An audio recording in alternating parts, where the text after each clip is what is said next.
என் தேவைய சொல்லி சொல்லி உம்மை துக்கப்படுத்த மாட்டேன்.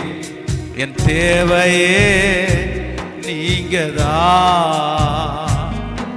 என் எண்ணத்தை சொல்லி சொல்லி நிறைவேற்ற சொல்ல மாட்டேன்.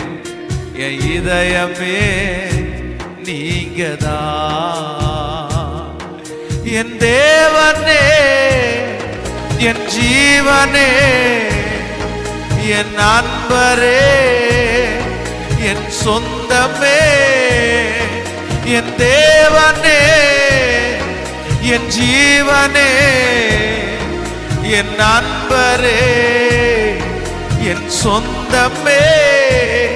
இந்த வானம் பூமியாவும் ஆளும் தேவன் நீங்கதான்.